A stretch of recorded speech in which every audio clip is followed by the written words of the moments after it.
उत्तम शुक्रवारच्या माध्यमातून दुसरा शब्द आम्ही या ठिकाणी पाहणार आहोत. आणि मग ह्या दुसऱ्या शब्दामध्ये काय रहस्य आहे, ह्या दुसऱ्या शब्दाचं महत्व काय आहे. प्रभू येशू ख्रिस्त त्या वधस्तंभावर विवळत असताना, रक्ताळलेल्या परिस्थितीत असताना, घायल झालेला असताना, उन्हाच्या त्या कडाक्यामध्ये टांगलेला असताना आज आम्हाला पाहायला मिळतं की येशूने आम्हाला प्रत्येक जगातील प्रत्येक मानवजातीला एक महान असा संदेश त्याने दिलेला आहे. त्या वचनाकडे आपण पाहणार आहोत. लूका वर्तमान याचा 23वा अध्याय आणि 43 वचनामध्ये आणि 42 वचनामध्ये आम्हाला पाहायला मिळेल की त्या ठिकाणी म्हटलेलं आहे की मी तुला खचित खचित सांगतो, तू आज मज बरोबर सुखलोकात असेल. दुसऱ्या शब्दामध्ये म्हटलेलं आहे. प्रियानो, गुलगथा टेकडीवर एक सुंदरसा वृत्तांत आम्हाला या ठिकाणी पाहायला मिळतो की येशू कुठल्या स्थितीमध्ये आहे, त्या ठिकाणी किती विव्हळ आहे, किती घायल झालेला आहे. आणि ती जागा, तो परिसर एका वाईट अशा प्रकारे गोंगावणारं एक वादळ त्या ठिकाणी आम्हाला पाहायला मिळतं. आणि म्हणून आम्ही पाहतो की गुलगुथा टेकडीवर येशू ख्रिस्त मधोमध आहे आणि त्याच्या डाव्या बाजूला आणि उजव्या बाजूला दोन लुटारू आहेत, दोन चोर आहेत, एकदम कट्टर गुन्हेगार की ज्यांनी त्या काळामध्ये कितीतरी खून केले. त्या गुन्हेगारांनी कितीतरी व्यभिचार, चोऱ्या, लुटमार आणि किती लोकांना त्रास दिलेला, अशा प्रकारचे ते मोठे गुन्हेगार होते. आणि त्या दोन गुन्हेगारांमध्ये निष्कलंक, निष्पाप, निर्दोष प्रभू येशू ख्रिस्त त्याला त्या ठिकाणी टांगण्यात आलेला आहे. त्या दोघांमध्ये, त्या पाप्यांमध्ये त्याची गणना करण्यात आलेली आहे, केवळ तुमची आणि माझ्यासाठी. लक्षात घ्या, मी पाहतो की त्यांच्यामध्ये ख्रिस्त होता आणि येशू हा त्या लुटारू लोकांमध्ये असताना त्याची त्या गणना त्या तिघांमध्ये, त्या दोघांमध्ये झालेली आहे. त्याच्यावर अपराध लादण्यात आलेला आहे, त्याच्यावर ऑब्जेक्शन घेण्यात आलेलं आहे.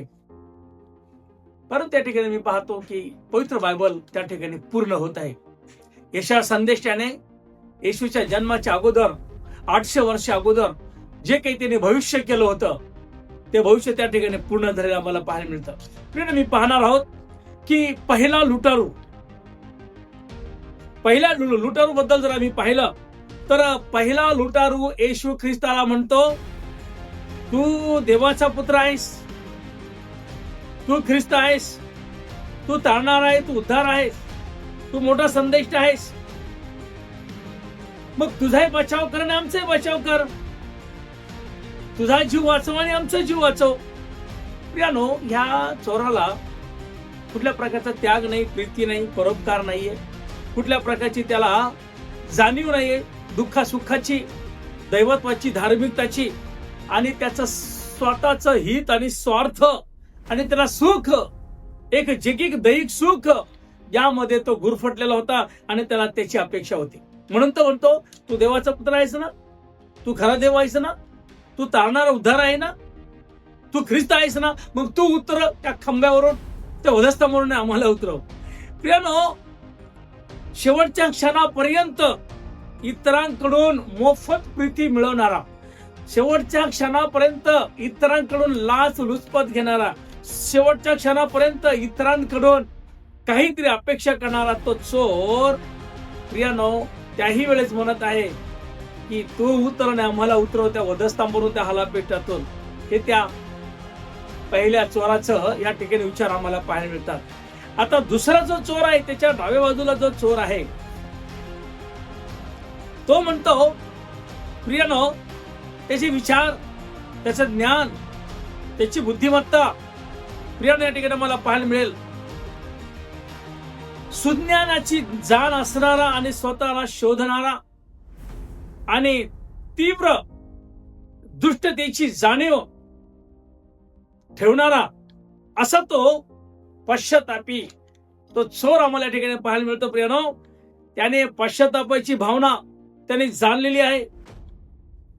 जरी तो क्रूर होता, दुष्ट होता, जरी तो लुटार होता, परंतु त्यावेळी त्यांनी स्वतःला लीन केलेला आहे, नम्र केलेला आहे आणि त्यांनी खऱ्या अर्थाने ख्रिस्ताला ओळखलेला आहे, ख्रिस्ताला जाणलेला आहे.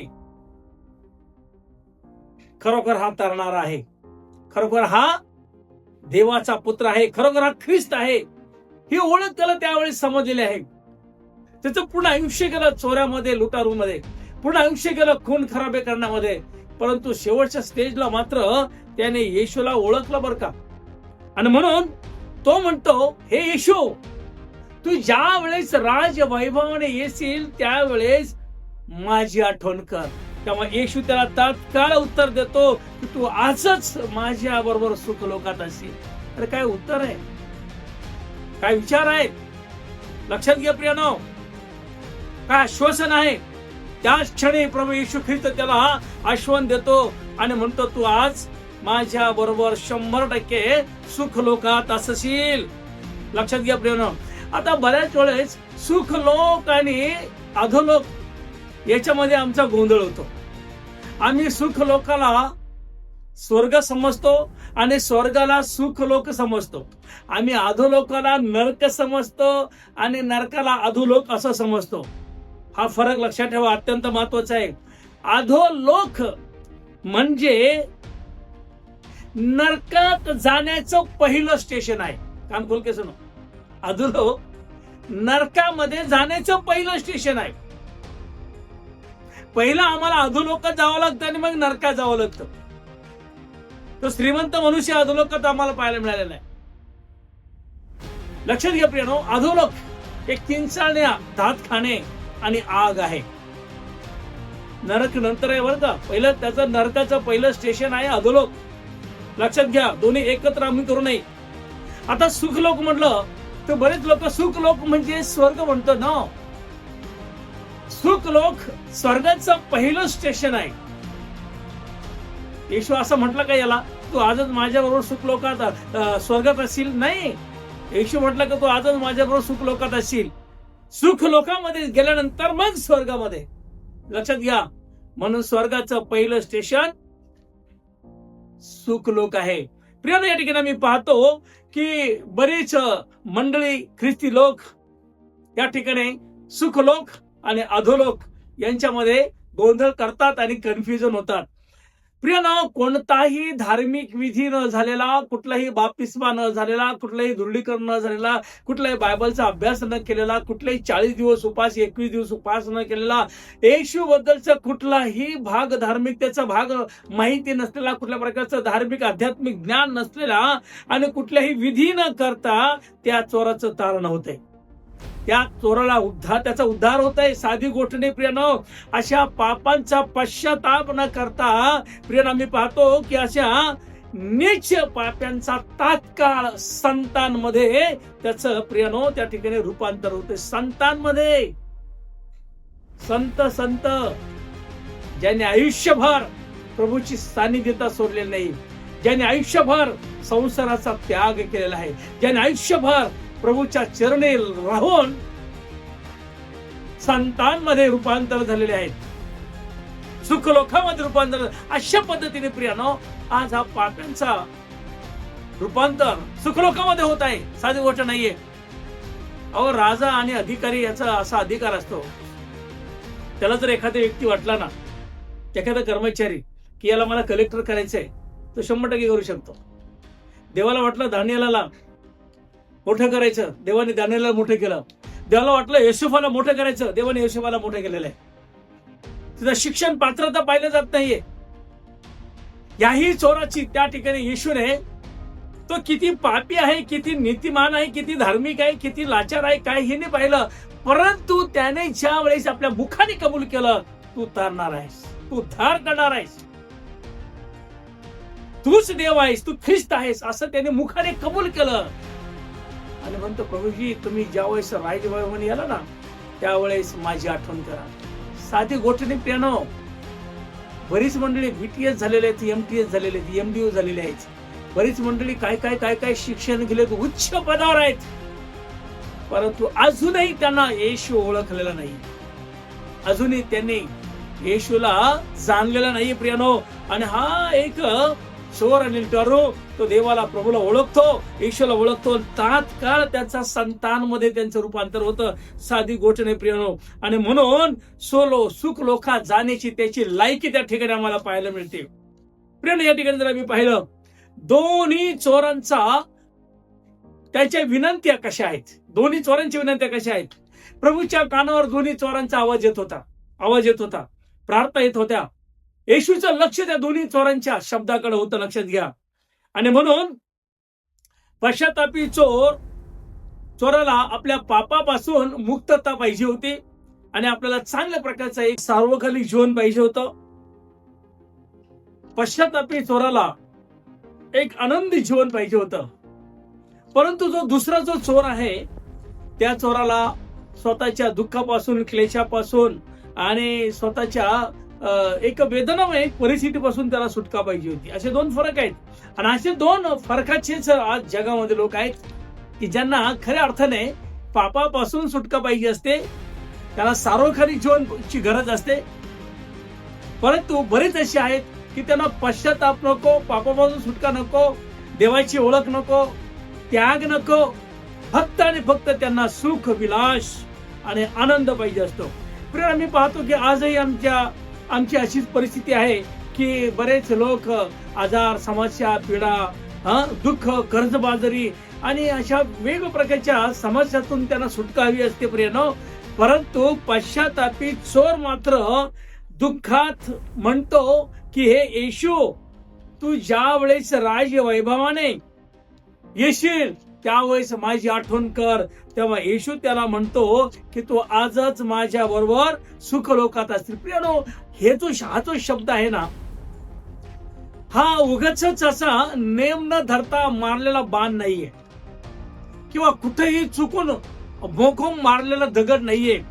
तर हा अत्यंत प्रियनो भावनिकशील आणि अत्यंत तंतोतंत विचार करून अत्यंत आम्हाला पाहायला मिळतं की देवाच्या भयाचं गांभीर्य ठेवून एक सूचकपणे काढलेला उद्गार हा आम्हाला या ठिकाणी पाहायला मिळतो. प्रियनो, पाहतो आम्ही की येशूने आपली आठवण ठेवली जावी म्हणून त्या चोरांनी त्याला अशा प्रकारच्या विनंत्या दोघांनी केलेल्या आहेत. परंतु एकाचीच विनंती त्या ठिकाणी ऐकली जाते आणि येशू त्याला म्हणतो की तू आज माझ्या बरोबर सुख लोकात असतील. प्रियनो, त्या चोराने वाईट गोष्टींचा त्याग केला आणि वाईट सवयींचा त्याग केला, वाईट संस्कृतीचा त्याग केला, वाईट घाणेरड्या सगळ्या गोष्टीचा त्याग केला. आणि खऱ्या अर्थाने प्रभू येशू हा तूच तारणार आहे, तू उद्धार करणार आहेस आणि तुझ्याशिवाय आम्हाला जगात कोणी नाही प्रियनो. आणि म्हणून पवित्र बायबल म्हणते, जो कोणी अशा प्रकारे प्रभू तूच देव आहे असं कबूल करतो त्याला सार्वकालिक जीवन आहे, त्याचं तारण आहे, त्याचा उद्धार आहे. म्हणून प्रियानो, आम्ही जर पाहिलं उधळ्या पुत्राचं आमच्या समोर एक उदाहरण येतं प्रियानो. उधळ्या पुत्राने देखील बऱ्याच वेळेस विनंती करण्याचा प्रयास केला असेल, कारण त्या दुष्काळ परिस्थितीमध्ये अन्न वाचून, भुके वाचून तो मरत होता. अंगाला आंघोळ नाही, कुठल्या प्रकारचं त्याला त्या ठिकाणी सुख सुविधा नाहीये आणि बापाकडून तो पैसे घेऊन जातो आणि वेगवेगळ्या प्रकारच्या माध्यमातून तो खर्च करतो. त्याला पश्चाताप होतो. एकदा नाही, दोनदा नाही, तीनदा, तो 4 वेळेस नाही 1000 वेळेस विचार करत असेल की मी माझ्या बापाकडे जाईल आणि म्हणेल, बाबा बाबा माझ्यावर तुम्ही दया करा, कृपा करा आणि तुमच्या विरुद्ध आणि स्वर्ग विरुद्ध मी पाप केलं, माझ्या पापांची क्षमा करा. अशा प्रकारे त्याने पश्चाताप करून ज्यावेळेस तो पित्याकडे गेला, त्या पित्याने त्या मुलाचा सन्मान केला, त्याला हातामध्ये अंगुठी दिली, त्याच्या अंगामध्ये ड्रेस दिला, सुंदरसे जेवण केलं आणि प्रियानो बँड लावला, सुंदरसा मांडो टाकला आणि त्याचं स्वागत केलं, त्याच्या गळ्यात घातला प्रियानो आणि त्याला त्या ठिकाणी आपला पुत्र म्हणून त्याने पुन्हा स्वीकार केला आणि म्हटला की हा मेला होता तो जिवंत झालेला आहे, तो हरवला होता तो सापडला, हे आनंद करा. प्रियानो, अशा प्रकारे जर आम्ही जरी आज चुकलो असो, परंतु आज आम्हाला पश्चातापे अंतःकरण करून जर आम्ही प्रभूकडे गेलो, पापांची क्षमा जर आम्ही देवाला मागितली, 100% देव आमचा स्वीकार करेल. आणि म्हणून आजचा हा जो दुसरा शब्द प्रियानो, आज आम्ही पाहत असताना ज्या ज्या गोष्टी प्रभूने आम्हाला शिकवलेल्या आहेत त्याप्रमाणे आम्ही अनुकरण करू, हे करण्यासाठी देव तुम्हाला सहाय्य करू. आमेन. God bless you.